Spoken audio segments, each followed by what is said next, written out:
Thank you for that introduction, John, and good afternoon, everybody. I'm thrilled to see such a good turnout here today.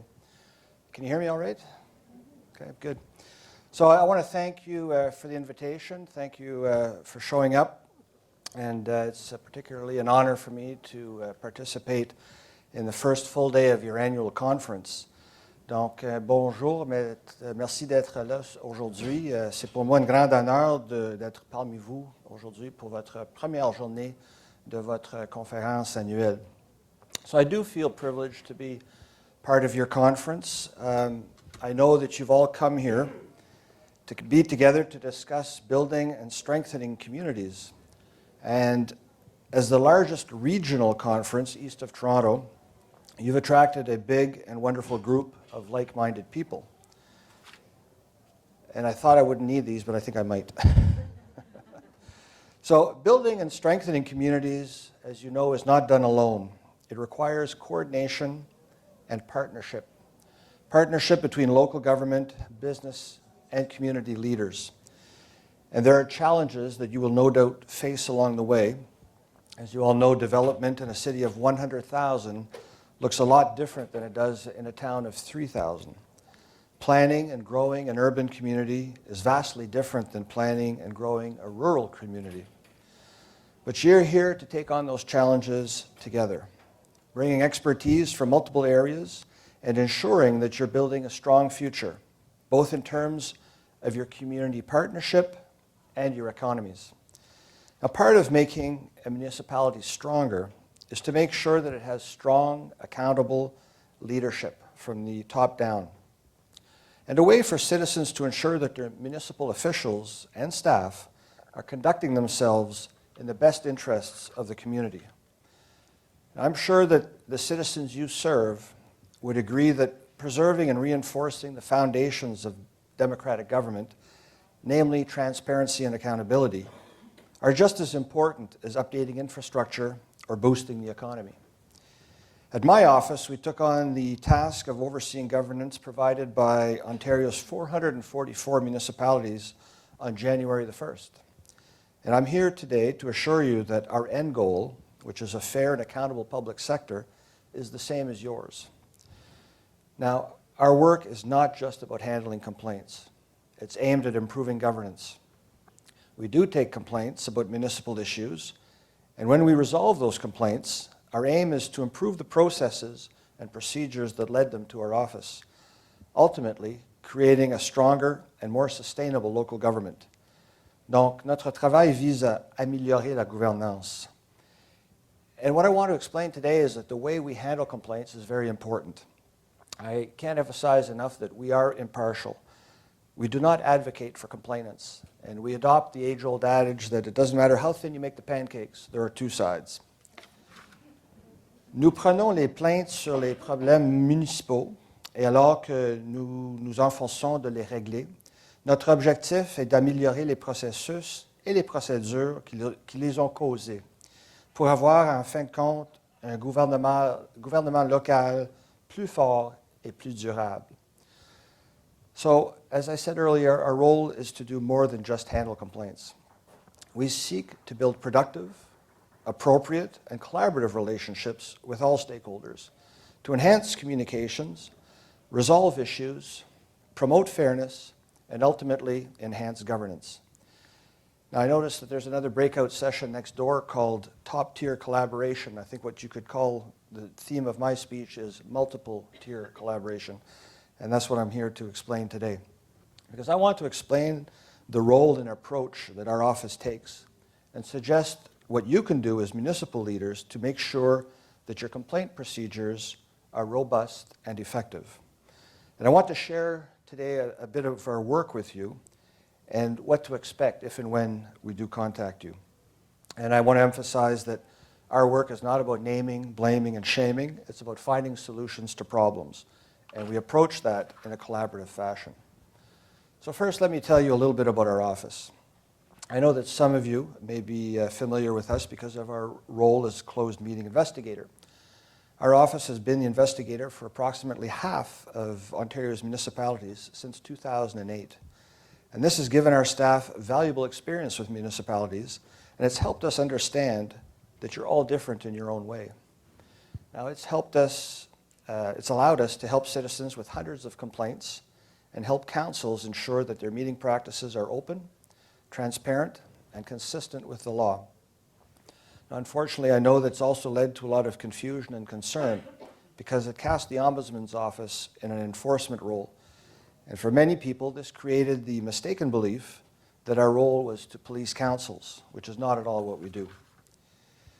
An enforcement role, quite frankly, doesn't allow an ombudsman's office to play to its strengths.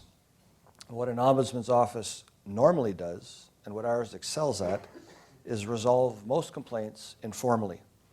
So we do a great deal of work behind the scenes helping citizens who have problems with bureaucracy or feel that they're being treated unfairly by public sector bodies. We call this maladministration, and we try to get people the help they need and issues resolved at the lowest level possible. We look for simple, sensible solutions to problems without having to resort to formal investigations. And we do that hundreds of times per month.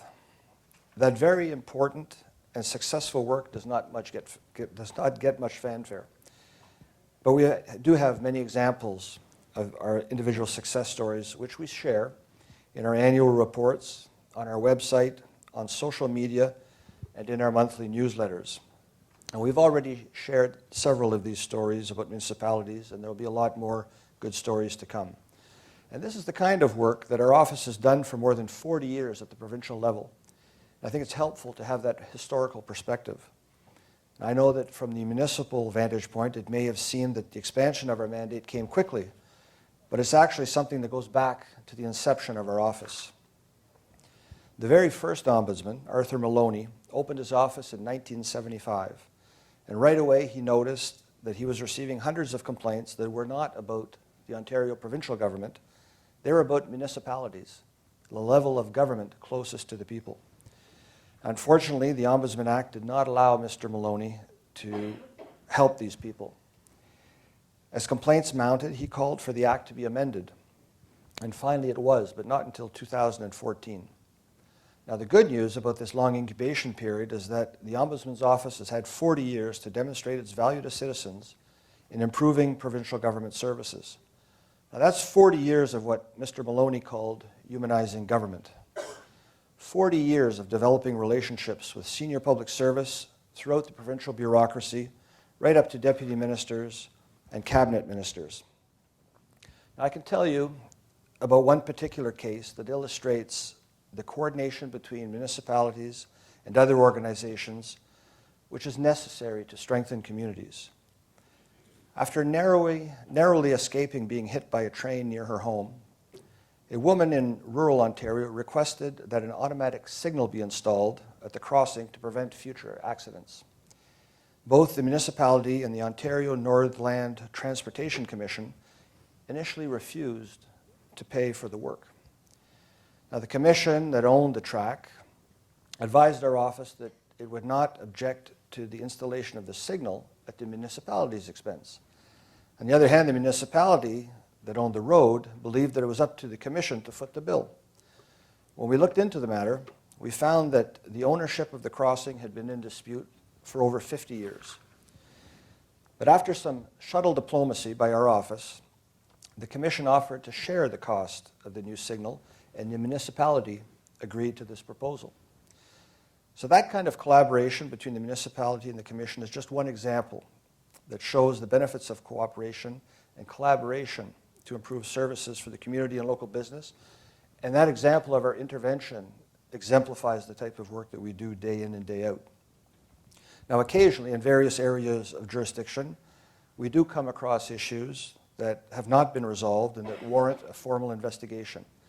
And even more rarely, we will tackle broad systemic problems that affect hundreds, thousands, even millions of people. Now, those are the cases that you may have heard about, such as our investigation last year into the massive billing problems at Hydro One. In those cases, we do publish a report with recommendations, and those recommendations are almost always accepted because we suggest feasible solutions that improve public services. Our aim is not just to resolve individual complaints, but to make sure that the underlying problems are fixed and that future complaints are avoided. So we collaborate with the public sector body involved to ensure that we have all the relevant facts and that our recommendations are feasible. Then we use moral suasion to convince that body to do the right thing and accept our recommendations. And quite frankly, we usually demonstrate that it is in that body's own interest in the long run to do the right thing. On August 24th, for example, we released a report on our investigation into the province's services for adults with developmental disabilities who are in crisis situations. The report details cases of adults with developmental disabilities and complex needs who were left homeless, abused, abandoned, or inappropriately housed in hospitals, long-term care facilities, and even jails. One man with autism spent 12 years in psychiatric units. One woman who could not remain in an abusive situation was moved 20 times in 34 days. Another woman who was abandoned by an exhausted, ill relative after her 2 caregivers had died. Now, these are harrowing situations and extreme examples of the difficulties people with developmental disabilities face when there are no supports in place to help them. So we help resolve these individual issues while the broader systemic investigation continues. We helped find placement services and support for many individuals while we investigated the system that was failing them. And after a very long investigation and an intense collaborative process, we made 60 recommendations to the Ministry of Community and Social Services to improve the way they handle these crisis situations. Immediately following the release of the report, Minister Helena Jacek committed to implementing all 60 of our recommendations, one of which included reporting back to our office in 6 months and every 6 months going forward. So this is a good example of the broad impact of our work that affects large segments of the population, including the most vulnerable, and touches the lives of people in all corners of the province. So in this case, we were able to help individuals while recommending broad, sweeping changes that affect thousands of people. Now, I call this a win-win-win situation. It's a win for the people we help, whose lives are so drastically affected by these serious issues. It's a win for the public servants involved, who are often well aware of problems but don't have the wherewithal to get them fixed. And it's a win for us because we've recommended things that are accepted and the value of our office is reinforced. So our solutions usually benefit all stakeholders. Now, of course, most of our work does not involve large-scale systemic issues. In fact, most of our work is informal, it's quiet, and it's done by competent staff behind the scenes. And this should not come as a surprise. That's because the vast majority of complaints have been resolved quickly and informally. And it's especially true about our complaints regarding municipalities. While we've had more than 2,200 complaints about municipalities, a huge chunk of them, about 80%, have already been closed. Almost all of them have been resolved informally. In fact, most complaints have been referred back to the proper local mechanisms or other organizations outside our jurisdiction. In some cases, our staff have made informal inquiries with the relevant municipal officials.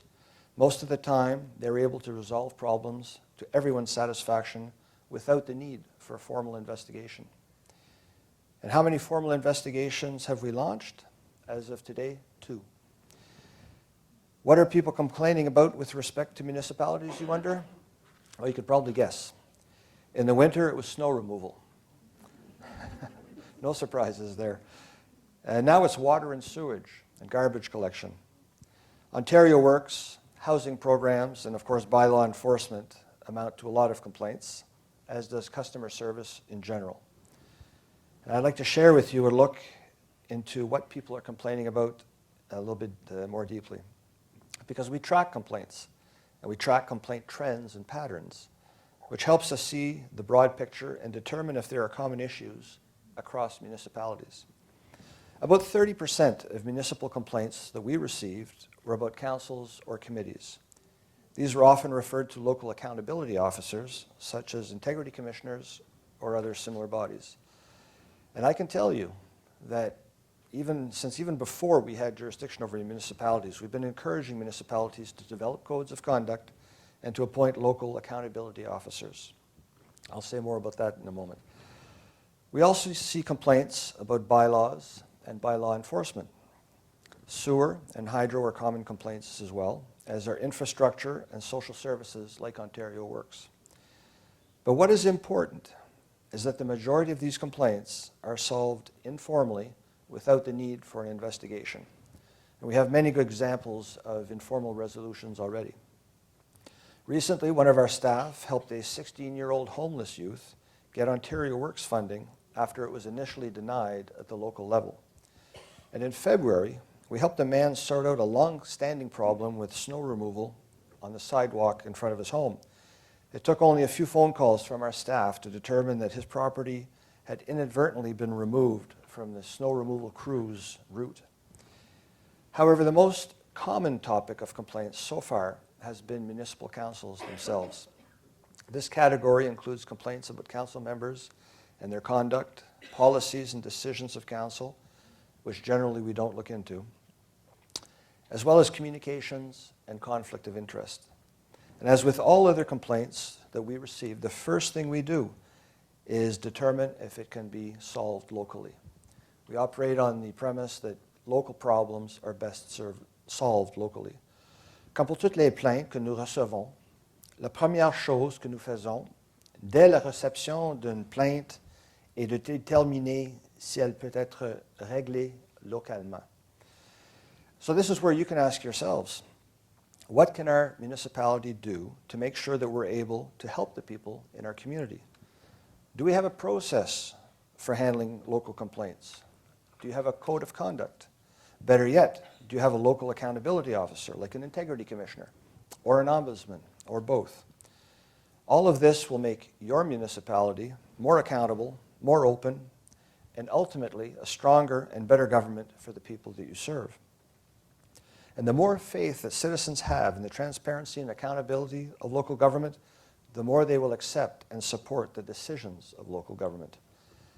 From the start of this expansion of our mandate, our office has made it clear that we do encourage municipalities to have their own accountability officers and clear processes for dealing with complaints. So our role really is to be there as a last resort for your citizens, to ensure local mechanisms are working well, and to recommend ways that they can be improved if it appears that they aren't. So this is exactly what we've done at the provincial level for more than 40 years. We don't substitute ourselves for provincial investigative bodies or administrative tribunals. We don't redo their investigations or reopen their files. Rather, we review the actions that they took, and where warranted, we recommend reforms. And so we're doing the same thing with municipal complaints. If it's a matter that the municipality or its integrity commissioner or local ombudsman is dealing with, we won't intervene. If those avenues have been exhausted, or if it's beyond their scope, then we will intervene. We will look at the circumstances and the reasons for the decision. Did your officials act in accordance with the relevant legislation? Did they consider all the issues? Did they provide sufficient reasons for their actions? We will help improve the processes for all concerned. For example, a council member complained to us that she wasn't told that the Integrity Commissioner's report on her conduct would be discussed in an open meeting. After our staff made informal inquiries with the municipality, it made changes to ensure that all parties are given clear information about how code of conduct issues are handled. And of course, not all complaints can be resolved easily and informally. Occasionally, the watchdog has to show its teeth, and sometimes a formal investigation is warranted. But I can promise you that if and when we do launch a formal investigation related to a municipality, that municipality will be informed. The municipality will receive formal notice, and according to our standard practice of over 40 years, they will have a chance to respond to our findings before any report is released. This is basically procedural fairness, having the right to know the case you have to meet, having the right to have input heard, your comments and information and evidence heard, and of course, getting clear written reasons for any decision. What we preach is procedural fairness, and so we have to walk the talk, and so we proceed fairly and very carefully. So my motto to all stakeholders is no surprises. As I said earlier, if we're going to promote procedural fairness, we have to be fair. En tant qu'ombudsman chargé de promouvoir l'équité procédurale, j'ai toujours eu le souhait d'agir équitablement. So once again, you can prepare for all of this by simply putting in place some local accountability processes. And we've seen quite a lot of variation across municipalities so far. Some have a code of conduct, but no integrity commissioner. Some have neither. If and when we do conduct a formal investigation where this is an issue, I can tell you that we won't hesitate to recommend that the municipality take these steps as a way of improving local accountability. I'm always being asked these days what our office is doing to encourage and promote the establishment of accountability officers at the local level. How are we responding to local councils who say there's no need to set up such an office because the Ombudsman will do it for free? Well, we've said it all along. Our role is not to replace local accountability officers. That would not be feasible or advisable. And as I said earlier, local problems are best solved locally. The Ombudsman's best role is as a last resort. Our office has said this in our last 2 annual reports, our latest province-wide report on closed meetings, and press releases before and after the implementation of our new oversight. We've said it in articles, interviews, webinars, and in at least 30 slide presentations so far. We also stressed the point in consultations with the Minister of Municipal Affairs. But lest there be any doubt, I'm happy to reiterate it here today, that we encourage municipalities to have codes of conduct and local accountability officers. This is simply in the best interests of local democracy and the people that we all serve. So my office's role is to ensure that those mechanisms are functioning as they should and to help whenever possible by recommending solutions and best practices to bolster these efforts. And we will also use our unique position and powers to monitor and address issues that are beyond the scope of local officials or outside their jurisdiction. We constantly track the issues that we see across the province, watching for trends, in particular, problems that may be recurring or spreading across municipalities. Our powers of investigation can take us into places where local accountability officers sometimes cannot go. And if we find issues relating to bodies in our provincial jurisdiction, well, we can go there too. So finally, I want to assure you that being prepared for Ombudsman oversight works both ways. My office has been working to prepare for our oversight of municipalities for more than 2 years now. Last fall, many municipalities participated in our roundtable consultations in partnership with Canada's Public Policy Forum. And the feedback that we received was enormously helpful. And for those of you who may have attended, I thank you for sharing your expertise and your candid views with us. Here's a bit of what we learned at those roundtables. People from municipalities like Sudbury, Thunder Bay, Sault Ste. Marie, Ottawa, and Toronto told us they wanted more materials providing information about how our office works and what we do. Things like webinars and brochures. They told us that we should do more outreach. They wanted more statistics and details about the types of complaints that we receive and how we solve them. So we've taken all of this into consideration when planning outreach events, when preparing discussions like the one we're having right now, and as well as the information we put on our website and other public materials. We have hosted webinars and posted videos on YouTube, as well as posted information about our complaints in newsletters, and we provided at events like this.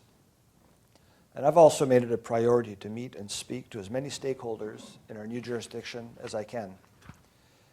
L'une de mes priorités est de rencontrer le plus d'intervenants que possible dans notre nouveau secteur de surveillance et de dialoguer avec eux. You'll see me and my team all over the province. We have a booth here this week, and we will continue to participate in municipal conferences, trade shows, and workshops in every region. Recently, I was able to attend the annual conference for the Association of Municipalities of Ontario in Windsor. Now, that was my first AMO experience, and it was a very productive and engaging couple of days. My team and I spoke with people from more than 80 different municipalities. We answered their questions, and we were happy to receive their suggestions and their feedback. And I'll certainly be attending future conferences such as AMO and other regional conferences like this one. to better understand the issues and the challenges that you face, and to help explain our approach and our role in dealing with municipalities and providing enhancing governance at the local level. So I hope that this demonstrates our commitment to working with you. You know, we all share the common goal of ensuring transparent and accountable local government.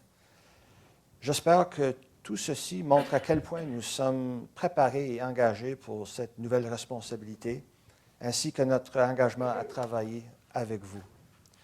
So again, I want to thank you for the opportunity to address you and share some information with you today. You know, I recognize that in some contexts, people don't like to say, I hope we meet again. But if we do, I want to reassure you that it can be a positive experience for you. Either to have your practices validated by a credible and independent ombudsman, or to receive constructive feedback that will actually help you be more responsive to the needs of your stakeholders. So in the meantime, I'd be happy to answer any questions that you may have if time permits. But before that, I want to thank you for your attention and your attendance today. Thank you.